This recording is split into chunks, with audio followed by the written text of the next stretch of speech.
There we. Then I'll introduce. We got a little. Get my phone. My phone's muted. That's good. Okay. Oh, I see it on LinkedIn. We're on LinkedIn. All right. Looks like it. Looks like we are up. Good evening. Good evening. Let me mute my phone. Let's try that again. Good evening. Good evening. My name is Travis with Oscar Mike Radio, and I'm joined by the U.S. Army veteran and the founder and executive director of Hellfish Haven, Michael Geary. And we are W.A.R. We are resilient. And I'm going to let Mikey do the next thing. He had an exciting guest for us tonight. And so, without any further ado or build up, because it's just so much awesomeness on the screen, Mike, would you introduce our guest for us, please? Yep. So we got OEF veteran Charlie Oliver. She's in the Guard with me back in 09-10. We did a tour together in Anbar region for 747 Military Police Company. And she also deployed, 03 with them? Yep, 03 to Afghanistan. Yep. And she is a VSO. And we'll be talking about all sorts of fun things with that, and maybe some cheats and things that people don't know about that will help you in day to day to better circumvent the veteran support system out there. So Charlie, feel free to take it. Hi. So yes, I am Charlie.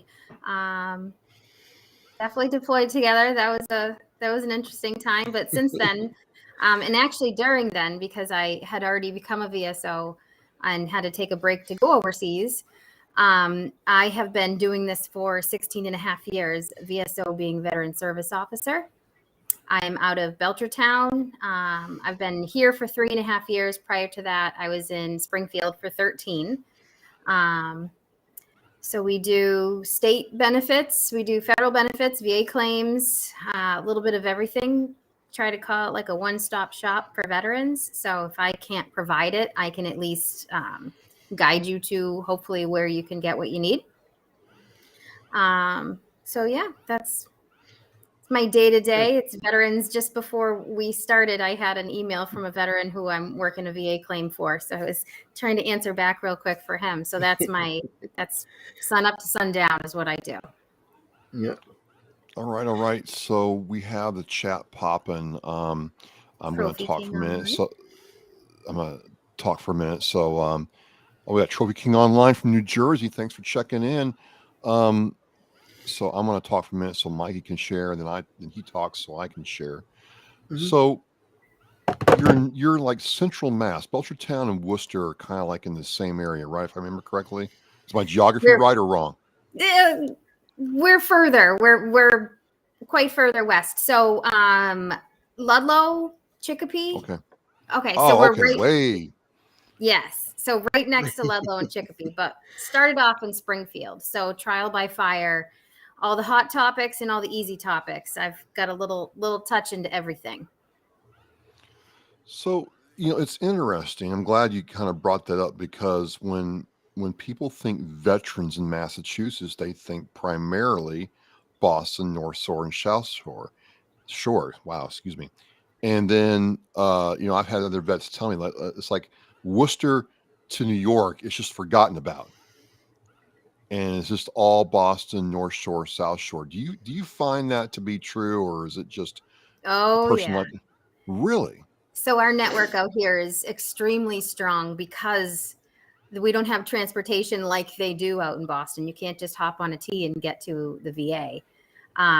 So our Veterans Service Officer Association out here is quite strong. We will have somebody that'll say, "Hey, I've got a veteran who has a Hoyer lift and a hospital bed. Does anybody else need it?" And get it to the respective place, because it's a little bit harder to get some of those things out here.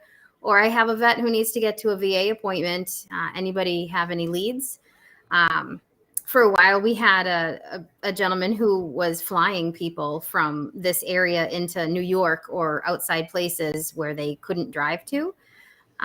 So, yep, there's a lot less community-based organizations out in this area than in Boston, but that doesn't mean that they don't still have benefits out here. We aren't, we do have internet and we don't have dragons out here, but we do have to work a little harder to get some services to some of our vets. But that's why you have a VSO. We make that happen or facilitate making that happen.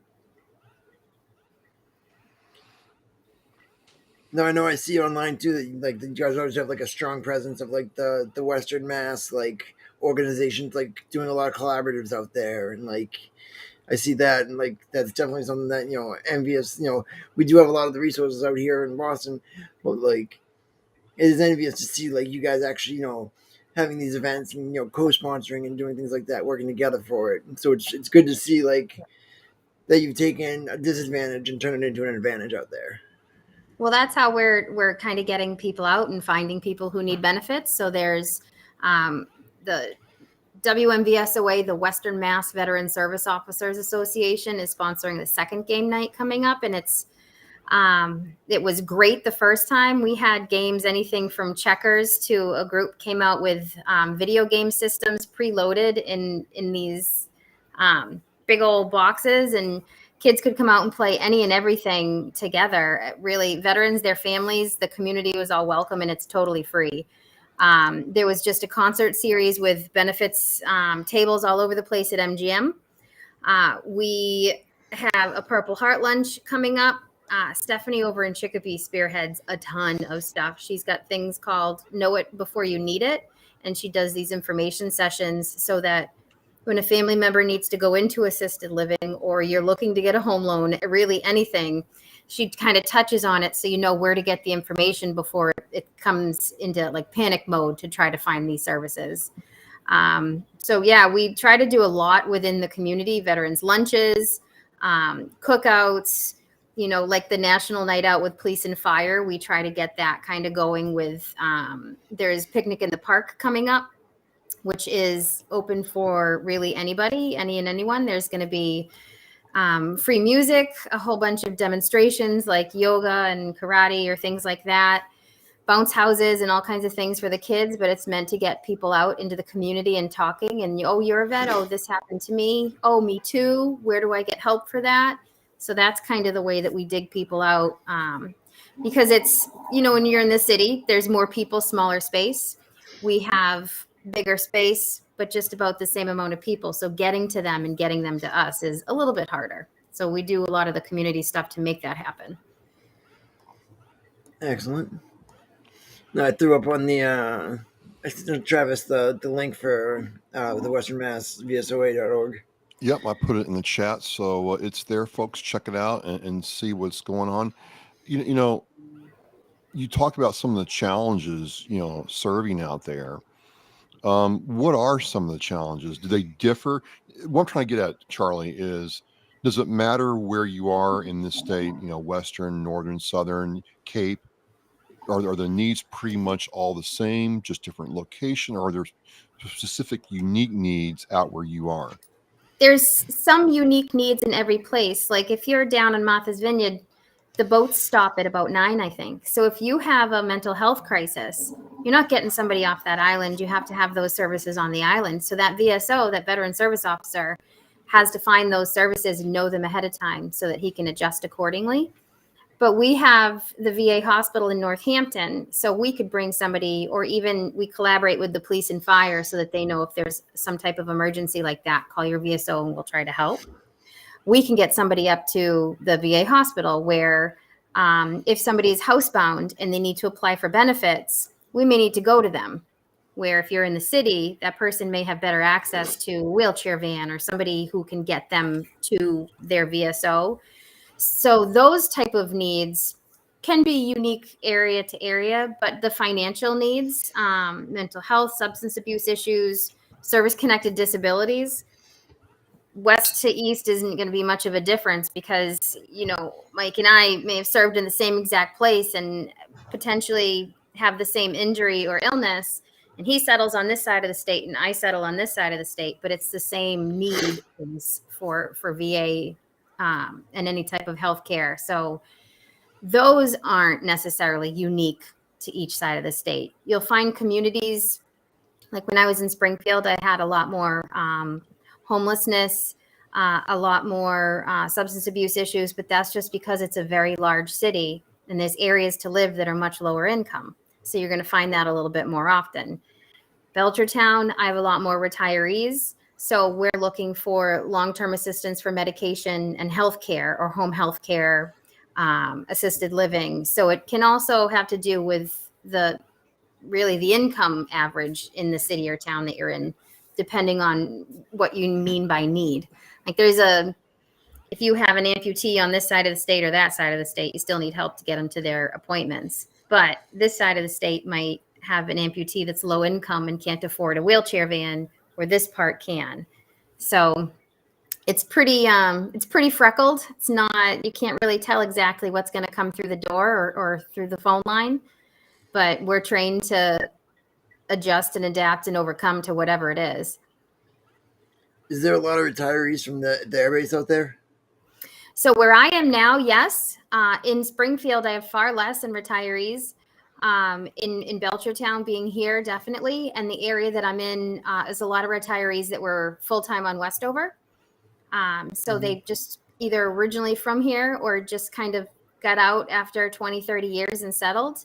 But the surroundings also have a lot of retirees as well. But the bigger the city or the bigger the area and the more housing available that's not owner residing, if there's apartments or things like that, you're going to find more people who are receiving Social Security for retirement or disability, waiting for disability to come through. But where I am, there's a lot of retirees, yes. We got Jimmy James from Colorado checking in. Jimmy, thanks for checking in tonight, brother. He serves veterans out there in his own capacity. And we've got Charlie. Is it Charlie Oliver or Charlie? I see Olivia. It's Charlie Oliver. It's not the Boston accent. It's Oliver. Okay, because I'm like, okay, wait a minute. All right. As long as you say Charlie, it doesn't matter. It's okay. The rest of it is what it is.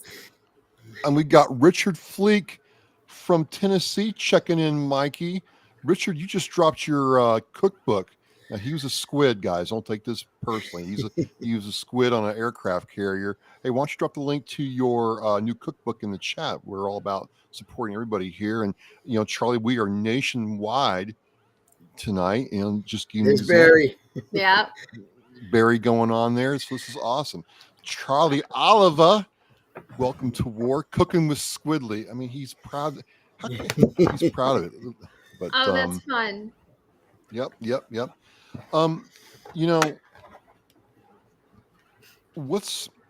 I got a question for you. Okay.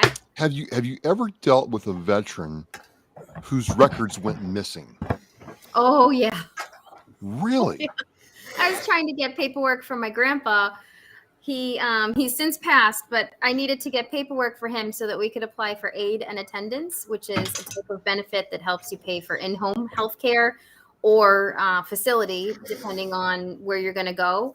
But when you need assistance, it doesn't have anything to do with age. It has to do with health care and what you need physically. His records were gone, absolutely gone. There's a couple of reasons for that. So he was actually involved in the fire. There was a fire down at the National Personnel Record Center, and it only took up a certain time frame and a certain part of the alphabet, and he made it in there. So his records were totally gone. I at least had his military discharge. Your VSOs should have access to the Massachusetts war records. So if you're looking for your DD-214 and your address was Massachusetts when you got out, we at least should be able to get that for you. So we could apply, but I had no proof of anything that did or didn't happen in service other than his DD-214 saying Korean War service. We also have trouble with a lot of Coasties. The Coast Guard records have moved, and they've moved a couple of times. So figuring out that little time frame of where it's gone to, it's like after January, but before February 13th. Like, it's a silly time frame. You either have to request them from here or you have to request them from here. For a bit, they were in transit, and then somebody has to actually organize them where they're at.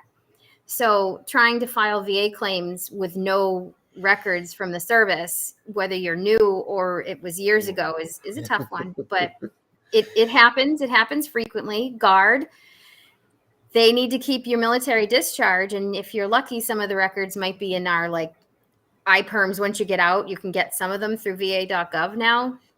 But other than that, they're not required to keep most of your record. So if you're still in and you're listening, get a copy of everything before you get out. Everything, Yes. especially if you get hurt and you get an LOD, a line of duty. Copy that, copy it 10 times and put it everywhere, because that's going to be your proof that something happened in service, and that's your nexus. So you got to prove you served, prove you have a disability, and then prove that they're connected. And that LOD is the nexus for a lot of things, but those tend to disappear.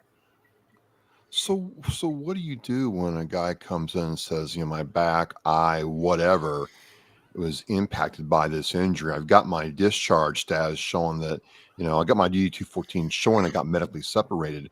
How do you fill that gap? Well, if you're medically separated, then you were discharged because of the injury. If we're filing, and that's somewhere in your paperwork, because that's how you were discharged. However, if you got out and a few years later, you say you broke your knee in service, you got it all reconstructed, and now a couple of years later, you have really bad arthritis, it's changed your gait, your hips are bad, something's going on with your back, we need to file for that.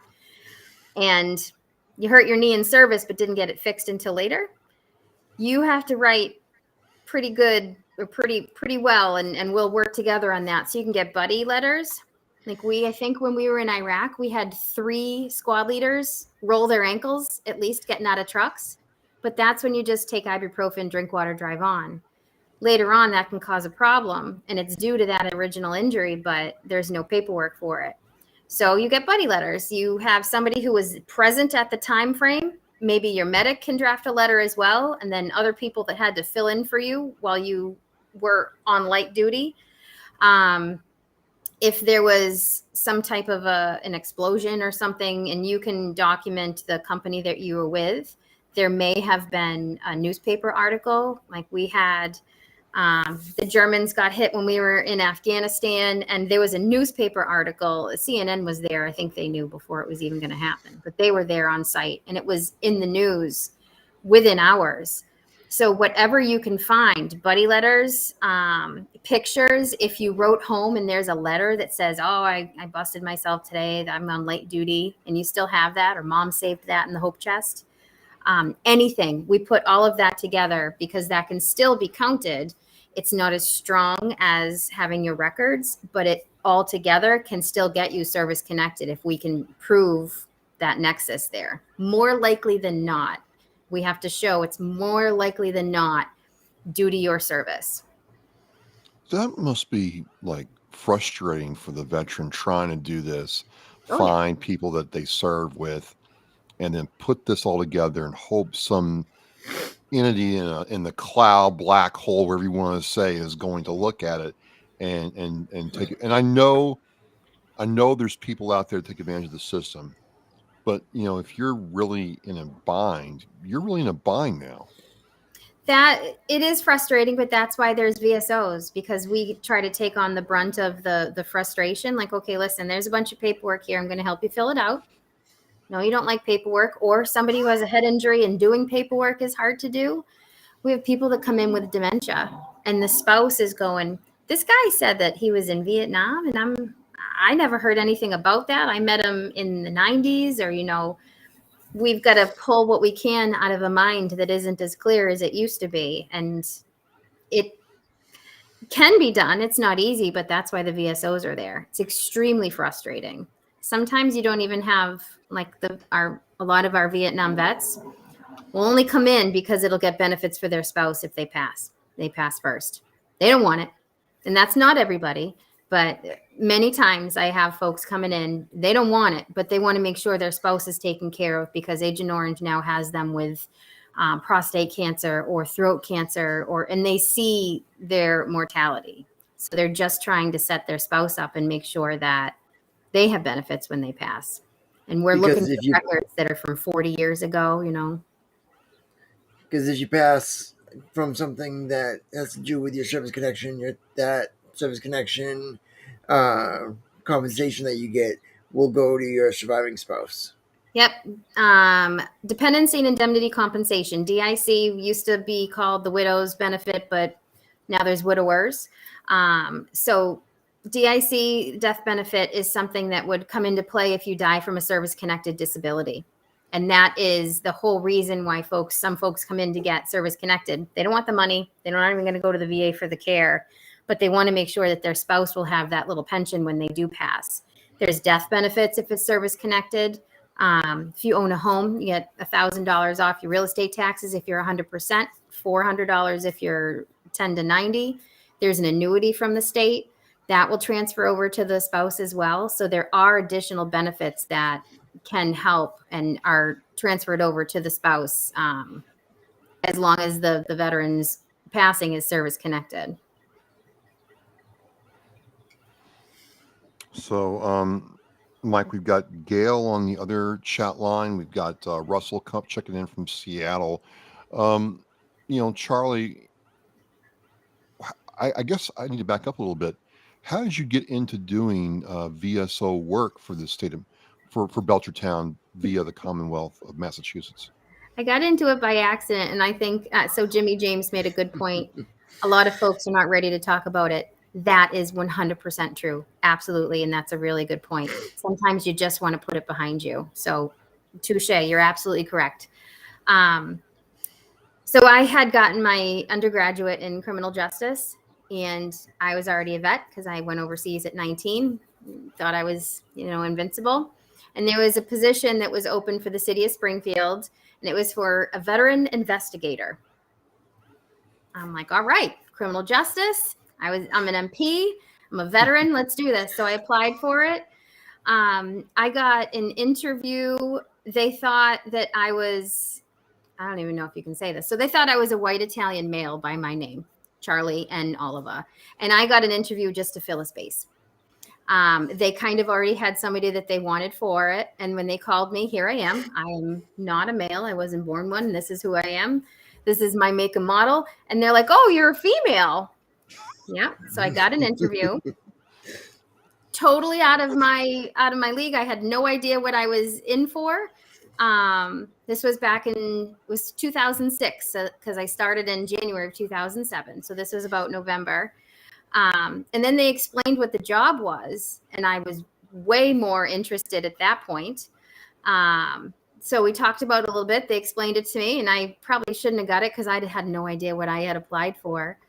And after the interview, they picked me. They did not pick the other gentleman who they had wanted it for. And I was there for 13 years. I loved it. Absolutely loved it. I moved over to Belchertown. I was the deputy director in Springfield. I moved up from investigator to deputy director. And I moved over to Belchertown and took over the office. I'm the director here. And I have more mobility here. It's just me. That's it in this office. I had a staff in Springfield. But I can do more here. I have the ability to go and do house visits and participate in more community events and put together more community events. So it's kind of a fluke, I guess. May I answer? A nursing homes covered by VA? Yeah. That's why the chat's there. If you see a question, jump all over. I mean, this is great. So, Very sort of. It depends on if you're eligible. The VA will contract a nursing home, or you can go into like the state nursing homes. Like the Soldiers Home is now a nursing home. Previously, it was not, and that's why all hell broke loose. It didn't have really proper rules and regulations running it as a medical facility. So it is now a nursing home, and it has to be run by much, much stricter rules. So you can go into that. The VA will cover nursing homes if you're 100% service connected or with a few other little areas, and they'll contract out to the nursing home.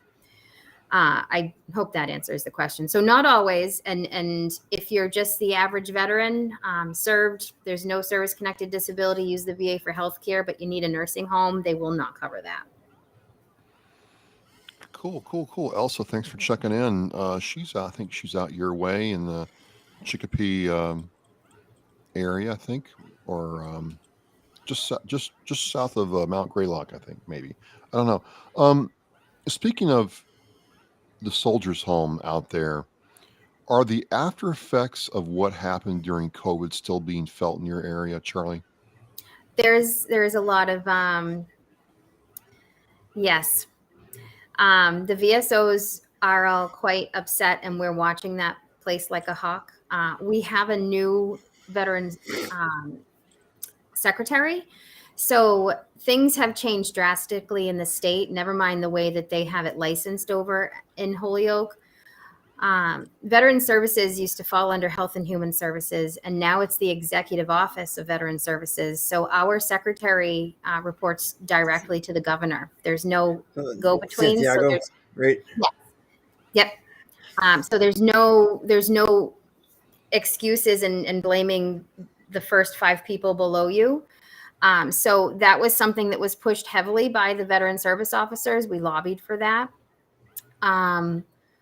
The veterans up there were our family members as well. When we would have events, they would come down to it. They were our family, whether blood or friendship. So yes, they're still being felt, but our secretary is very transparent in what's going on there, how to get in, how to apply, the waiting list, and he's working even harder to make that even more transparent. So we are feeling like trust is being built up again, feeling like it's a safe place to go. The state found a lot of problems that nobody knew existed until it was way too late.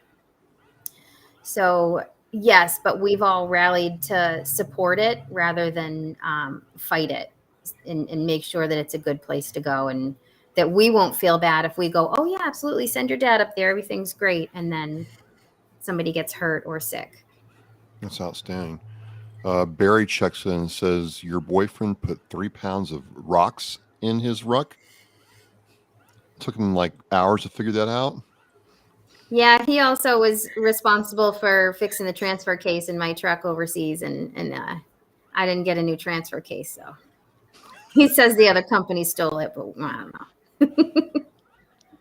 But wait a minute, what do MPs need a truck for? Oh, death before dismount. That's why you guys are Army. Okay. Why are we going to walk around? I mean, come on now. All right. Yeah, we could carry heavier weapons if we're in our trucks. Come on now. All right. I mean, plus, you know, the MP team literally has ridiculous amount of firearms. Like everyone's got a pistol, and then you've got all the rifles. And then you've got your gunner has got a crew serve weapon. 30 pounds of like, rocks. Yeah. 203 grenade launchers, the 50 cal, the 240 Bravo, AT4. the Mach 19. Oh yeah, we need space. We need space and space for radio. commas everywhere. So how long have you been? I guess how long have you been a VSO then? Just recap. 16 and a half years. Oh wow. January 4th of 2007 was my first day on the job. Do you still like it as much as when you first started? Is it absolutely? Yeah. I love it. It's lasted longer than 2 marriages. I love it. I absolutely love it. It's a little bit different each day. I mean, there's paperwork that's the same, but for who you're doing it for, it's different. So the stories are different. I have vets that will come in just to tell me stories because they have nobody else to talk to, and the things that these people, you see them in the grocery store that you don't know anything, and then all of a sudden they tell you these things that have happened to them, things they've seen, what they've done, people they've saved. I absolutely love it. I also find it to be therapeutic myself. I don't think that I would be very good in the public sector. I'm pretty sure, but I'm fired a million times over. I'm not mentally on the civilian side, so I enjoy helping my fellow veterans because it helps me wake up and get through my day and go to bed feeling good. So absolutely 100% love it. So for 16 years in that area, you must know these people. They're not just people that come in there. You know them. Their story, their history, where they're going.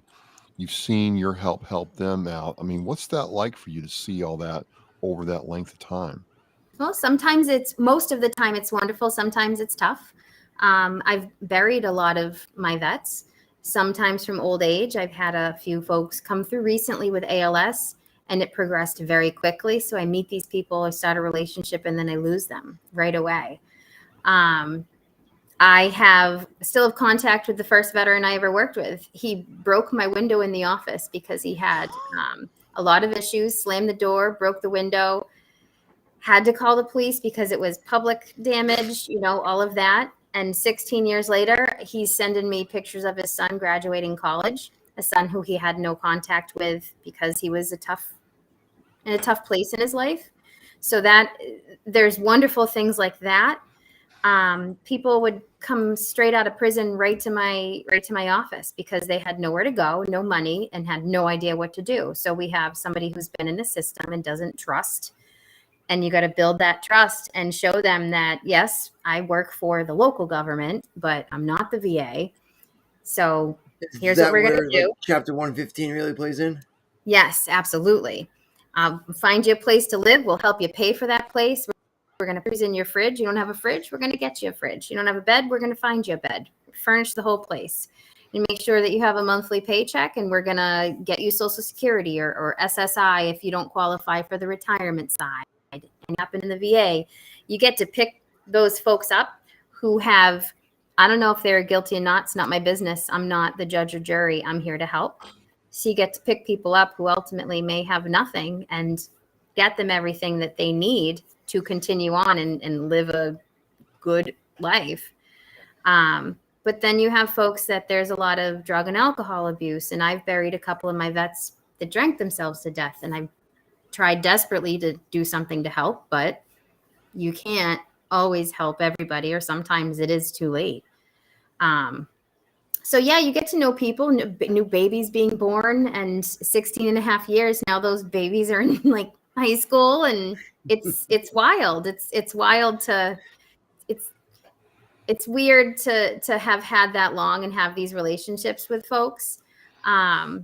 The clientele that I have here in Belchertown are mostly retired. So I have the most wonderful little families that, they bring in tomatoes or, things from their garden.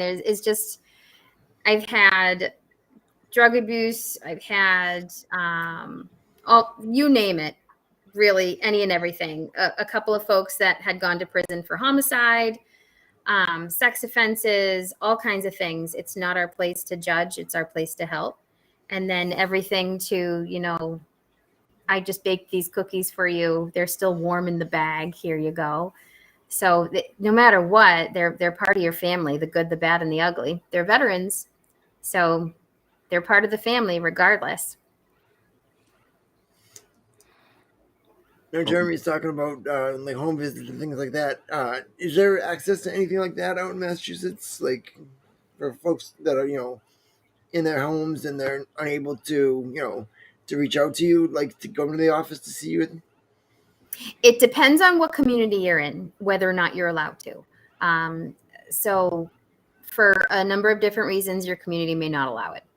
I could not in Springfield. I do almost daily in Belchertown. Anywhere from a gentleman who is an amputee, and takes just as long for him. He's a larger man, takes just as long for him to get his leg on, get into the car and drive up to me than for me to go down there, get the paperwork, come back to my office and process it. No problem. I'll be right there. And then in the winter, I don't want my older folks with walkers coming out in the snow. You tell me when you want me to come over. I'll come over. I'll take the paper from the door, or I'll come in. You tell me, where your comfort level is, because it's still their home and their So some communities do and some don't, and that's not necessarily the decision of the VSO. There are some communities that say no, insurance, absolutely not. You could get in a car accident, you could fall out of their doorstep. So there are home visits available. Now on the VA side, I have a gentleman who needs a ramp on his home, and he can't get out of his home until he has a ramp, but he needs to get to the VA to be seen for the doctor to say, yes, we'll put a ramp on your home.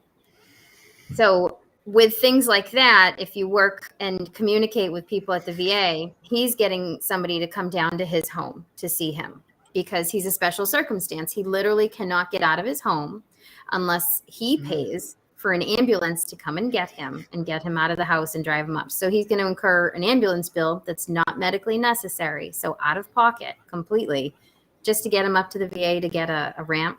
So they will send somebody out, but it does have to be a special circumstance for that.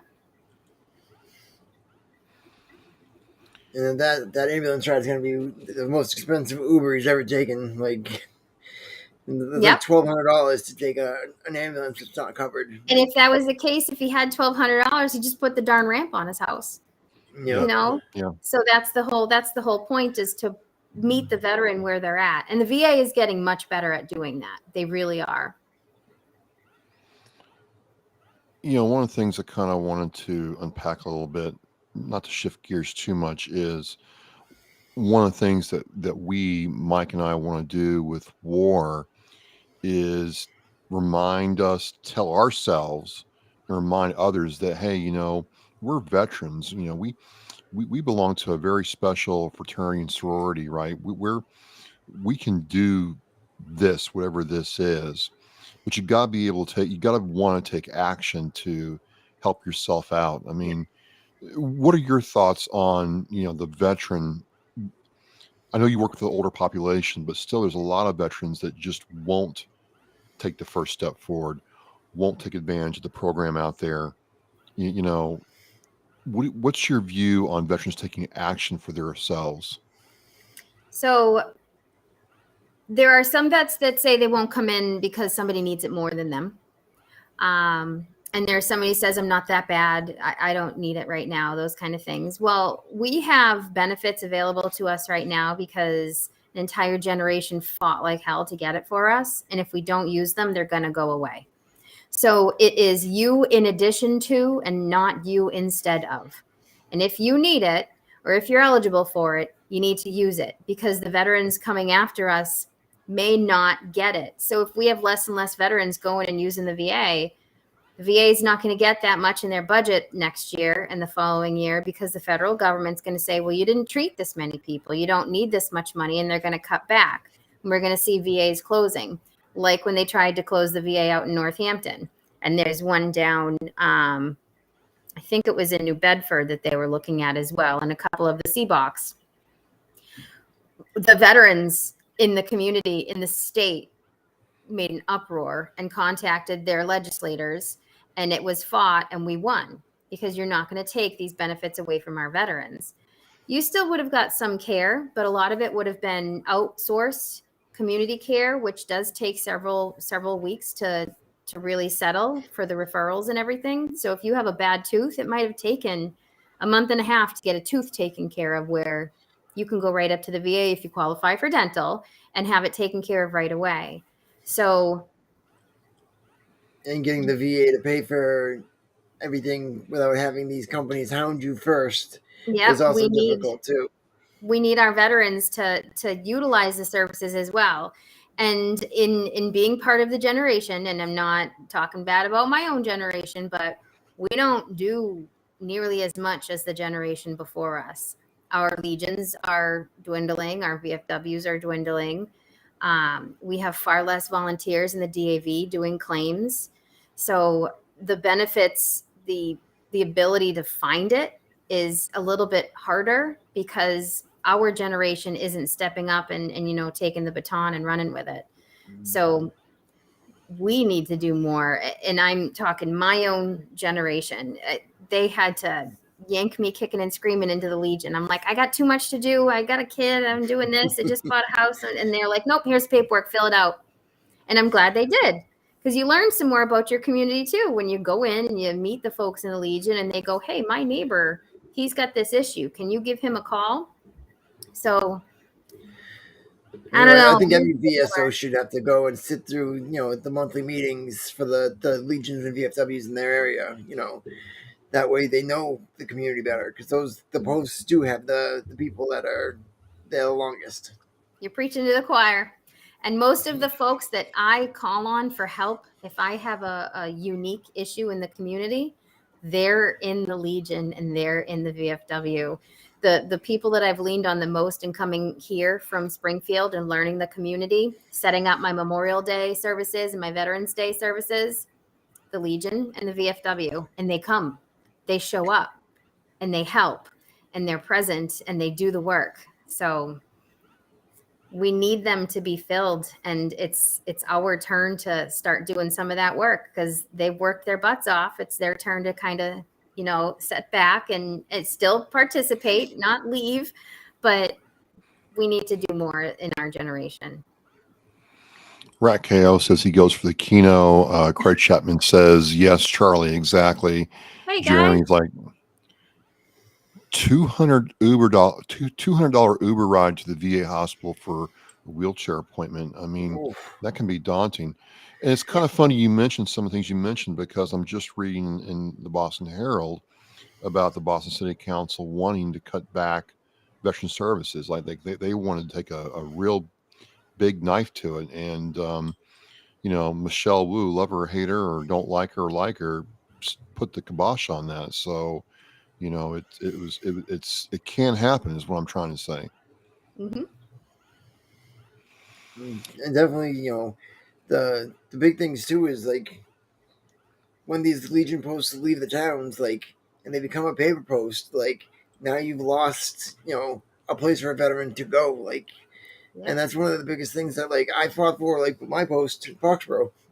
I was a commander for 4 years, and then that the trustees didn't want to move the bar from downstairs to upstairs, and downstairs only had a urinal, and it's like, this is terrible. Like, how is this even operational? Like, and so they fought me against it, and then decided to sell the building. And it's like, so instead of moving the bar or upstairs out of the dungeon, you guys decided to just sell the building, and now that organization, granted they have the funds from selling it that they can help the vets with, but there's no program that they established, after that. There's no scholarship or anything that they made to help guys. And it's just like, you just, disenfranchised a lot of people in the community, because now, that's where baseball signups were. That's where, lacrosse things, things that are intertwined with not just the veterans, but the community as itself are in these buildings. And like a lot of sponsorship too.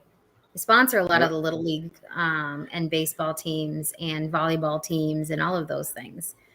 So yeah, you lose your membership, you lose the money. You don't have the money to give out for, like you said, the scholarships and sponsorships and things like that. It is very much intertwined in the community. And it's just been heartbreaking to see like it happen.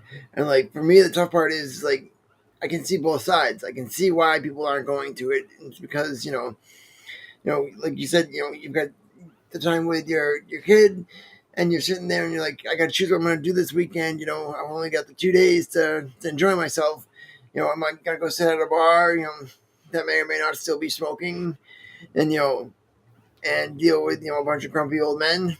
Or am I going to, go out and, enjoy my weekend, go bring the kid painting or running around the park and do, a kid-oriented activity that I can enjoy the time with them. Well, that's why you have VSOs that are working to do so many more community activities, so that families can be involved, and then you get the veterans to come out. Absolutely. I think that's going to be key to getting vets back into these organizations, and, is having more events that are family friendly. Oh, my kiddo comes to Legion meetings with me. She's good. She sits job. in the corner, she pays attention, and we have one of the guys, when he knows she's coming, he'll go get treats. So she's got like banana bread or something. It's really cute, but it's not as like you said, old men. It's not just old men anymore, and honestly, a lot of the older gentlemen there are the ones that are excited to see her come, because it kind of brings a little life to an area and a group that's pretty quiet and pretty, just by the book. So community is definitely the key, I think, to getting, I agree with you, getting people back into it. Well, one other thing too. I mean, some of our older brethren can be cantankerous and come off as grumpy and irritable sometimes. But I got to tell you what, there's been a couple times in my life where I'm at my Marine Corps League meeting or I'm in the Legion, and one of those dudes starts talking to me and asking what's going on, and I tell him I'm in a jam right now. This is what's going on, and there's a lot of wisdom these guys have. There's a lot of perspective they have, and if you will shut up and just listen to them, they can show you a lot. It's really something when you check your ego, check your pride, and just say, hey, what are you about? And then you hear about some of their Vietnam stories, and I'm like, I had it easy. Yeah, I had it absolutely. easy. That's why we called Al Assad Camp Cupcake. You got kids complaining. I'm like, you've got a coffee shop. Are you out of your mind? Right. Right. So no, you're absolutely right. Like and a that's giant full-time gym, like everything. Yep. Like, that's been something that I've happily learned, is to listen, to shut up and just listen. I've got lots to share. I've got lots to tell you. But I am not going to tell you what's important if I don't listen to what you find important. And then I can meet you with what need you want to fix first. Well, we are just blasting through this hour, Mike and Charlie. This is what happens. We get going, and all of a sudden we're like 11 minutes away from being done. It's just, we're going to have you back on, by the way. I mean, that's just a foregone conclusion. Well, I can actually talk about benefits too. I have some good details for state and VA benefits. So if you need to fill some space, sorry guys, if you're hearing me today and you end up with me again. Well, it won't be a bad thing because we're just having such a good time. I guess in the vein of that, how do you see the future of veteran services working, in this state or where you're at in the next, I don't know, 2 to 5 years, please? I love the changes that I'm seeing. This new secretary is so motivated and he has so much great experience. So I think that he's going to take the Office of Veteran Services in a really great direction. There's a lot of new staff they've created, a lot of new positions up there. The bonus division is flying through all of that. They're looking to increase a bunch of the different benefits. For the first time in a decade, we had the burial benefits increased a few years back. It used to be just $1,000 for this and $2,000 for this. So that's increased. We've got additional fuel benefits that didn't go up for quite a while. So if somebody uses all of their fuel assistance, this year it went up to $750. I can help with an additional $750 through Chapter 115. So it looks like it's going in a really good direction. And the people that are at the executive level, they all really care. They're all really motivated. They're working really hard. And it's not just, you can't have that job just to have it as a job. It might pay well, it might not, but you have to love what you're doing. And it seems like they all really do. So that is really motivating for the rest of us VSOs in our little or big cities and towns to do what we're doing, knowing that it's going to be, they're going to help us help these veterans as best we can. So the direction I see it going in is great. The same with the VA. The VA is working really, really, really hard to do better and to be better for veterans. There's a lot more focus on mental health, which previously there wasn't. There's a lot more focus on getting veterans care faster. So if you can't be seen at the VA for within a certain amount of time, you can ask for a referral to community care and you can get a doctor right in your own neighborhood and not have to go to the VA. So there's on both sides some really great changes. For of course, you get the nonprofits that are out there too, making a difference. Like New Englanders helping our veterans. Craig Chapman is the vice president for, and they got the 400 plus right now cots that are available for vets that need them. Whether you got a homeless vet that's out there, you got like a cot and like bedding stuff that comes with it. So like I know that I'm personally going to be picking up some of them from him to bring up to the Mass Bay Veteran Center, because the homeless shelter that I lived at there in 2018-19, it was literally just a piece of plywood and a blanket, as a mattress. Like the mattress was so thin it could have just been a blanket. And like, so we're gonna bring those up there and give those to the guys that are in the single rooms that are able to, have the space for them, so that way they have an option, instead of just that bedding. Here you go, here's something, that you can use. You may be more comfortable. Guys get used to sleeping on a cot. It's easy to do. Is that or they chat could use it as a available? sofa. The chat that you have there, is that available after this is logged off, so I can go back and take a look? Okay, because there's a lot of stuff that was shared that I would really like to take note of as well. Yep. Yeah. Okay, I'm sorry, Mike. I didn't mean to cut you off. Sorry. If you need any of that stuff, like, just let us know too. I can put you in contact with anybody that's jumped in on there and shared stuff. Yep, Yeah, you there's can definitely go there's back a lot of stuff I want to take a look at. Yeah, you can go back to YouTube or Facebook and just scroll through it and watch it again. I mean, nothing wrong with that. And if you need to, we have the recording of this for a while. But that's Craig Chapman with NewEnglandHelpingOurVeterans.org. Awesome. 5 minutes left, Mikey. I mean, like, bam! It just happens this fast. I love it. I love it. I love it.